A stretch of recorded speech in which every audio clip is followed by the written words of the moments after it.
Dr. Demeter at Living Earth College. It's lecture 6 on the Conviv Explained series. Today is getting even more practical, down to how we really operationalize a food community that I was explaining in lecture 5 and lecture 4. So as we're on that rhythm of pulling the herbal tarot as a creative prompt to engage our whole, the heart, head and hands, I've pulled 3 cards and that have sort of informed the lecture. And the first card is the star. And the star is symbolic of hope. So we, as explained in lecture 5, are working on really changing the economics of the food system. So it's bold. We're working from moving from an extractive model to something that's relational, regenerative, and life-sustaining, that satisfies fundamental human needs, rather than just satisfying one need or none in the current system. Because at this point, supermarkets aren't even satisfying the need for subsistence for people to access food because it's so expensive. The second card that I pulled was the little man came up again. And he is, the 3 of Pentacles is about anchoring in to the earth with our hands, with skills. So it's this heart, head, hands emphasis. And so he's popped up again out of all of the 50-something cards. Boom, he's arrived. The third one is the Knight of Wands. And the Knight of Wands is bold, is courageous, and takes action. And that is so not coincidence. Well, it's a coincidence, isn't it? That this is connected to what I'm talking about today. Because essentially, this is the recipe to take action. And guess what? I'm doing a food community box packing day tomorrow. So I'm going to be filming the whole process. These 7 steps will be on film, and I'll be sharing them in the long video and the shorts, because I'm really determined to get this knowledge out into the world to spawn this community economy that we desperately need in the world. So let's get down to the juice of it. Number 1, I'm going to take the camera a bit closer to the lecture. So we have point 1, which is we have to network with farmers, firstly, in our region. The second point is that we need to then network with our community, with our neighbourhood, and quite simply let them know what the farms have, what the prices are. You need to get a price list, and then you get the order from the farmer. Then you call the farmer back, you place the order, or you now this is the point of, is the order delivered from the farm, or do you pick it up from the farm? How are you going to coordinate that? And we're going to go into more detail on these things, but I'm just introducing you to the 7 points. Number 4 is it's packing day. And then 5 is your neighbourhood picks up. Where are they going to pick up from? And then number 6 of this system is community building. So as I explained with Peach and Pear, there were beautiful dinners and community events that spawned from this food community.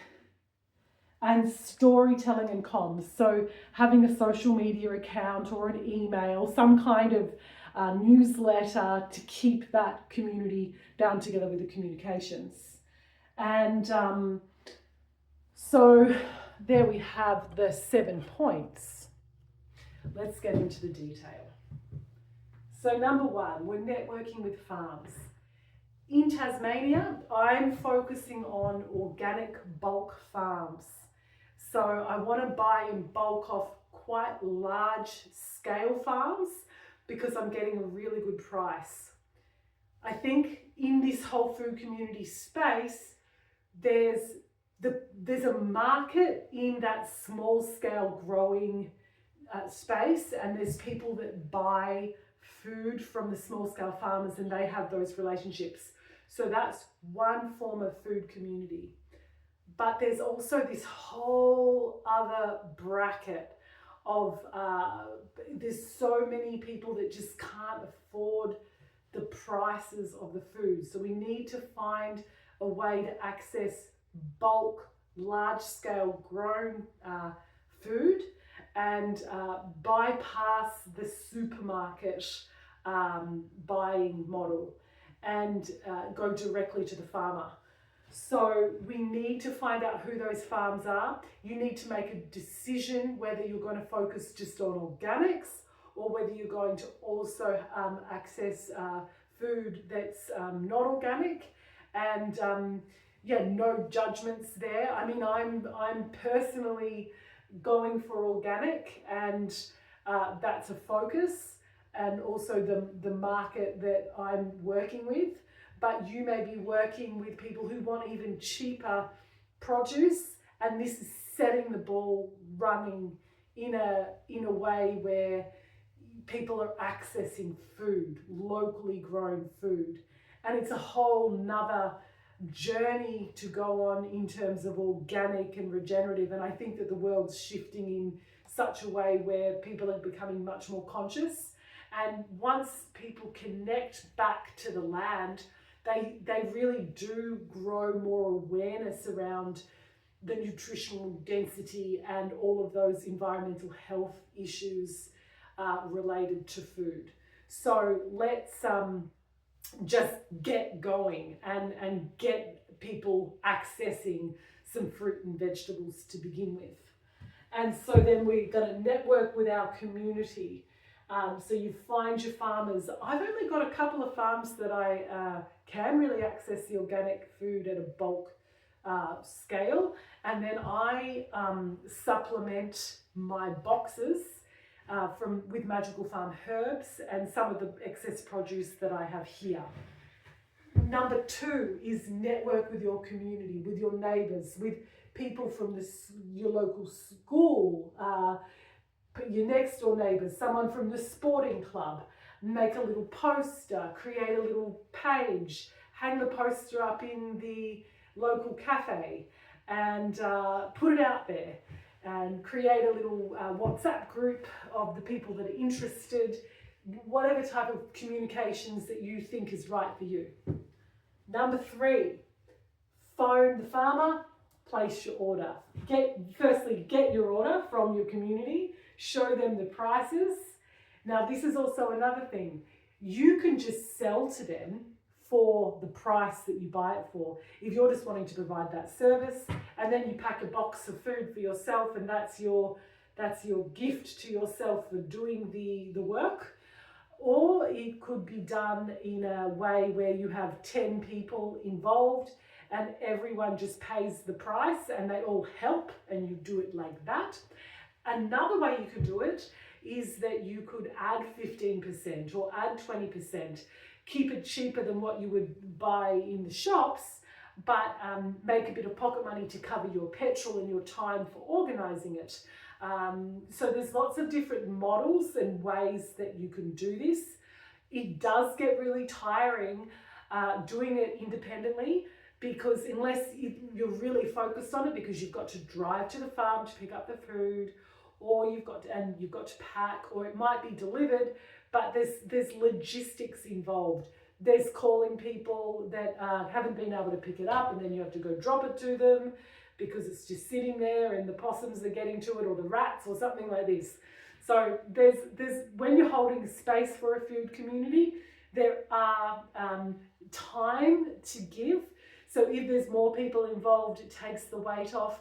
But it's all about how you are managing it. If you're paying yourself some money from the system, then that's sort of part of what the service offering is, and that's how it is.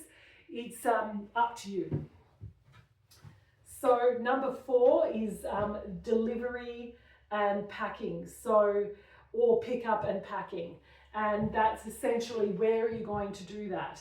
Are you going to pack on your veranda, which is what I did, but I also have packed in this room. I've also packed in the neighbourhood house and delivered from a neighbourhood house.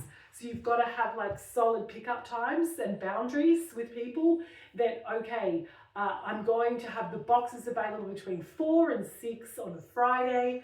See you there, and that's that. And if someone, every now and then people struggle to come, I've got that little at the front gate where Fat Pig Produce drops their box off. I could use that stand so people can come and pick up their produce and make sure that it's lidded, because the animals can get to it.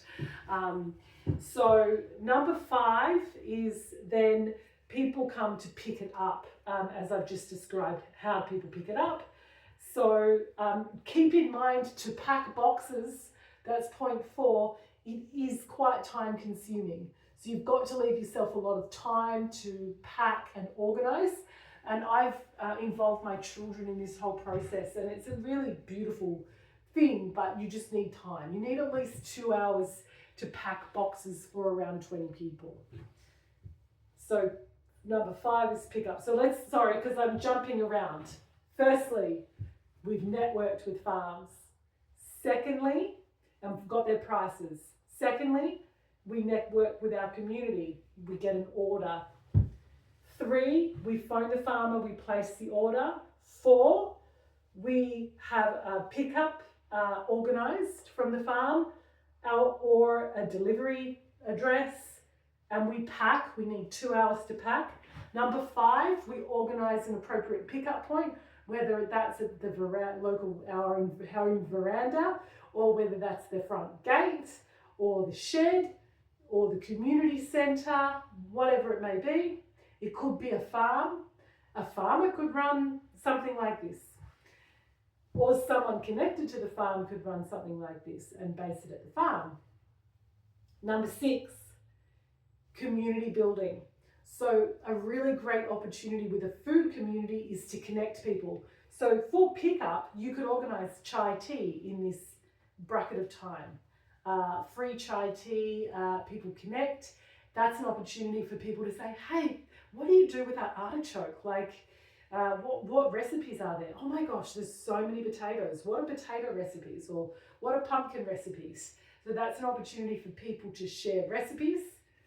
And the other aspect of the community building is you could run a local food dinner. You could run fermenting workshops. So there's all sorts of activities that can come about from the community building side. And then number 7 is storytelling and communications.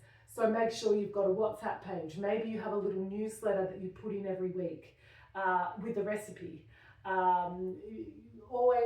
Maybe there's some kind of a social media page to celebrate what you're doing, share stories. And this is also another element of it. In this food as civic infrastructure policy position piece that I put out into the world, can local government be involved in this sort of service where there's a praxis, remember, theory in practice, praxis of all of the values in these strategy documents that are at councils of climate resilience, food resilience, mental health. A food community ticks so many boxes, local economic development, all sorts of things. So that's in the position that I did on the needle that weaves, not the needle in the haystack. Literally, that's what I was kind of being a bit jokey about, but we're not trying to find a needle in the haystack. We just need to weave and start weaving with the needle. And so that's where praxis professions emerge. where we're no longer working on plans for municipalities. We are working and weaving in the municipality, and this is a great expression of that. So the future of local government praxis professions are aprons, fruitier aprons, of like packing apples and carrots into boxes, of digging into community gardens and liaising with people. I would love to see people off their computers and actually in community as a community development officer. It sounds very logical, but it's not often the case. Unfortunately, there's kind of, it's not happening in that way at this current stage in time in a significant way. And it's not to be mean or anything, but it's just what it is. And it's because it's the way that the government has been running for what it needed at that moment. And now we're shifting into a new time of life systems, design, informed policy and making of community and supporting communities from the ground up. And that's the shift that we're seeing in policy. So we're getting much more practical. It's actually when these praxis professions that I'm talking about, we're moving into a very dynamic and exciting professions for people working in community development, local economic development within the council space.